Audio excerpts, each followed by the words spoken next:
Hello, back for another Transformers Redux review. Today we're going to take a look at another Cybertron figure, and this is actually one that I really like the look of and I really like the design of, but the character, unfortunately, is insufferably bland in almost every way possible. Today we're going to take a look at Cybertron Downshift. Now, Downshift was originally from Energon, and as you can already tell, Energon is a series that a lot of people refuse to admit ever existed because it was so crap in every way possible. But Downshift's character is generally, he doesn't say much. He's mainly a thinker, but he mainly enjoys a lot of action. He gets a lot of his action inspiration from a lot of Earth's kung fu films, and that does him a lot of good. And he has a partner. He has a partner which we never find out who she is, but just roll with it. It just says that he has a bio. It says that he has a partner in his bio, but that's pretty much all I can say about that. Downshift's role in Energon wasn't anything all that interesting. In the comics, he was one of the many Autobots that was assembled by Jetfire when Earth was invaded by the Terracons, and then he joined up with Prowl in Tokyo to fight against the Krulk drones. In the cartoon, which I honestly can't stand the cartoon, but Downshift was originally Downshift was a rookie sent into the Rift along with his partner Cliffjumper, and one of the biggest problems that Energon suffered from was the poor writing staff that it had, because the name would often get confused from Downshift to Cliffjumper, and they would often call Downshift Cliffjumper, but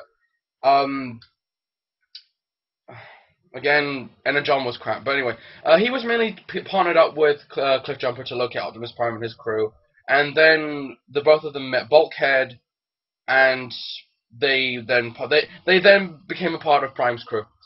But after that, I think Downshift was actually one of the many characters that got the least development in the show, because all he did was just stand around and be very quiet. In the cartoon, he was voiced by Ty Olsson, and in the Japanese version, which what was he called? I think he was called Wheeljack in the Japanese version. He was called he was voiced by Makoto Yasumura, and the reason he's called Wheeljack is because the one thing that makes this toy and that makes this character stand out is that his appearance looks so much like Wheeljack from G1,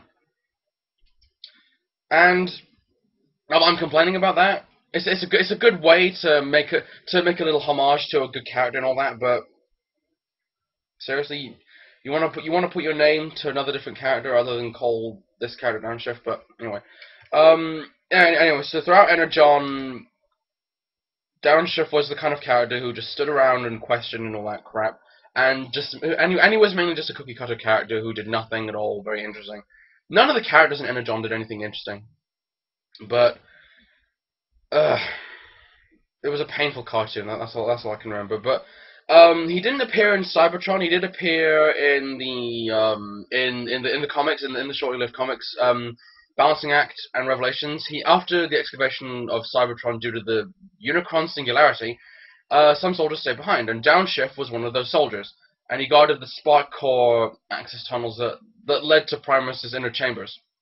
But then Downshift was attacked by Ramjet Nemesis Prime, and after grave injuries, Downshift was repaired and reformatted by a worker drone into the new form that you see now. And he later joined up with Sentinel Maximus, Omega Prime, and Skyfall in lending assistance to the Minicon asteroid colonies during revolt. Then during Downshift's what was it? Downshift and his group managed to hold off Unicron until Primus transformed very slowly to make himself known, and thankfully when Primus showed up in robot mode, Unicron ran away. So, but during what was it? Okay, this is actually part of the Cyberkey codetext. During Downshift's maturation, between the Power Links battles and Unicron Singularity, Hotshot became his mentor, and eventually Downshift becomes a civilian on Earth, and living with his female life bond partner, just roll with it. But yeah, that's pretty much all I can say about Downshift. He is a character who loves to fight, gets a lot of inspiration from a lot of Earth kung fu films and action films and all that stuff. He has a female partner. But other than that, he doesn't do anything that interesting. And I think that's actually a bit of a downfall, a downside for this character, is if he did something interesting, that would make him far more of an appealing character. But then again, the Unicron trilogy was not a good series only in the comics. So I guess I can only say that much for this character, is that he could have done a lot more if the writers actually gave him something better to do. But what are you going to do? Anyway, now that I've rambled on enough about his bio, because there isn't anything interesting about his bio to say about, we're going to come straight onto his toy. And one of the good things about this toy is how well designed this toy is, and how well built this toy is. So, we'll be right back. Let's take a look at the toy. Okay, so here we have Cybertron Downshift in his really nice looking alt mode. But before we can talk a little bit about his Cybertron toy, we're going to go way back to discuss the two previous toys he had.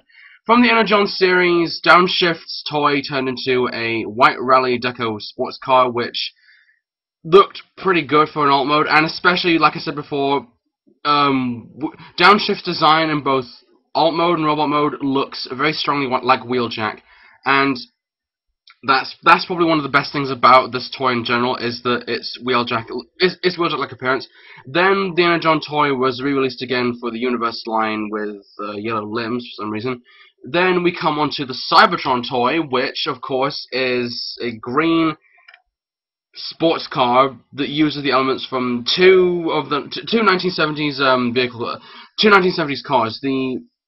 The main inspirations were a 1970 Chevrolet Monte Carlo for the front, and for the back, the 1970 Dodge Viper for the rear. Which, I've got to admit, I really like this toy a lot. I really do like this design. This alt mode is really nice. It works so well for a Transformer, and plus, when you think about it, this looks like something out of Starsky and Hutch. And it does. It really does, but besides that, though, I have a fair share of complaints of this toy, so let's get a few of the complaints out of the way. One thing as well that you'll notice is that I don't like this guy's color. I really don't like the green color scheme. It doesn't look good at all. I really think that this toy should have been in a different color, and it was, because if you remember, even though this toy was re-released for the Search for the Pirate Moon, which that was a 2-pack that came with Cannonball, which I already reviewed. Downshift this mold was re-released in the movie line to be called Big Daddy, which had a different color scheme, which was black with flames on the side. Now that works. That actually works very well for a toy, but get rid of the green. It doesn't work. But aside from that, though, this toy itself is really nice. I really love the design of this alt mode. Another thing you'll notice is the stupidly absurd, really big guns on the side. Let's take these off, because I can't really see any sort of car having these. It just doesn't work. But let's talk a little bit about these guns first of all. Here we have them both, and they're going to be useful for the robot mode. And of course they are missile fire cannons, so if you just press the button right here, it fires the missile out like that, which is really nice. Same with the other one. That's really cool. Now, Downshift, of course, since this is a Cybertron toy, he does come with a Cyberplanet key, which for the vehicle mode it does have a little gimmick. Which, okay, if you open up this little compartment in the back and put the Cyber key in, Cyber key power, which activates this fucking grill with a, can you call it a laser blast? I think you can, but a death trap is what it is. It's a big fucking claw death trap of doom, and I like that a lot. Now, of course, let me take that out because we'll get back onto that for the robot mode. Push that back in. This toy can roll very well depending on which surface you have. It rolls really, really nicely. I like this toy a lot. Now, just looking at this toy all over, it's very, very impressively designed. I really like it a lot. It's really nice. I like this toy a lot. It's so well designed. It's tightly packed. The robot mode, it hides the robot mode very well. And another thing as well that I want to point out is, if you look really close, you'll see the orange windows, which I'll admit look really nice. Now, transforming this guy is not all that hard. First thing you need to do is just pull out the doors, which are going to become the arms. disconnect the legs and clip the waist to the main part, which is going to be the body. Fold the legs down and open up these parts which have the feet, and of course you pull back these, which these are going to be his ankle stands, and pull the feet out. Same with this one, and of course you rotate the doors around, and of course pull out the hands. Same thing on this one. And of course you flip down the roof of the car, which reveals the head.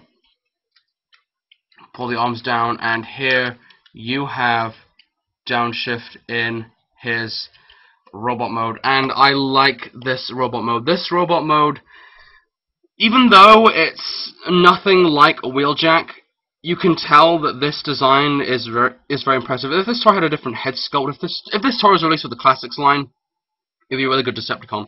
But anyway, let's take a look at Downshift's robot mode. Here he is in his robot mode, and let's take a look at his head sculpt. Very Wheeljack-esque. Another good thing about this toy is it's akin to Wheeljack. But my only complaint is the head sculpt, with it having the head having no articulation. It can't move at all. It will just swivel slightly. But of course it has the orange light-up eyes. Now, the arms themselves, they can rotate the full 360, and the legs actually have more joints than the arms, because the legs will move in whichever direction you want them to, and of course you can have them just. Well, let me see if I can do it. The legs, of course, right here will rotate the full 360, which is something very rare to see in a toy, depending on what toy you have. So you can have this toy just like doing the splits, which that's not something a toy should do, so I'm going to put that back up the right position. And yeah, I like this robot mode a lot. Now, of course, it has some good elbow articulation, pretty decent. So let's try and stand this guy up straight. There we go. And of course, we're going to come on to his weapons, because he does have some good weapons. Now, of course, his guns, you can either have one of them in the hand, which, hang on, let me just put that out. You can either have one just sitting in the hand like that, or, better yet, you can either have one just like a shoulder cannon, so you can easily so if you just slide the gun onto the door, which is the shoulder. Oh, missile just flew off. Fucking missiles. So, there you go. Put that back in, which doesn't happen again. Here you have him with a shoulder cannon, which I think that actually makes the toy look good. This toy deserves a lot of attention. This toy is actually really impressive. Like most of the Cybertron toys, they were all good, and this one is actually really, really good. Aside from the head sculpt. We'll say, sorry, the head sculpt is fine, it's just the head won't turn. And of course, his Cyberplanet key, put that in the back, which of course activates, as you already saw already, so keep power, activates the bitching chest cannon of doom, which that looks pretty cool. And of course, since this toy has got some pretty good articulation, you could have him doing some pretty cool poses. So I'm trying to make sure that the missiles don't fly out this time.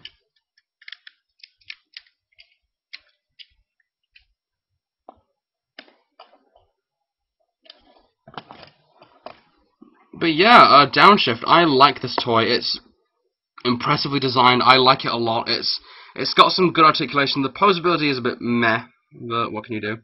Trying to get him in one pose and he will not stand up. But I like him nonetheless. So anyway, yeah, Cybertron Downshift, I am recommending him a lot. He is an impressive toy. If you're a fan of 70s sports cars, get him. And if you just like him for the Wheeljack aspect, I would still recommend you get him, because he is good in his own way. He is really well built, very well designed, and I just think he looks pretty cool. There's no flaw in this toy aside from just the head not turning, but that's okay. This toy is still awesome, but that's pretty much all I have to say about that. This toy is really good. If you don't have him, get him. So anyway, yeah, this has been Cybertron Downshift, and I am Skullgrim140. And of course, like always, folks, thanks for watching. Catch you later. See you soon.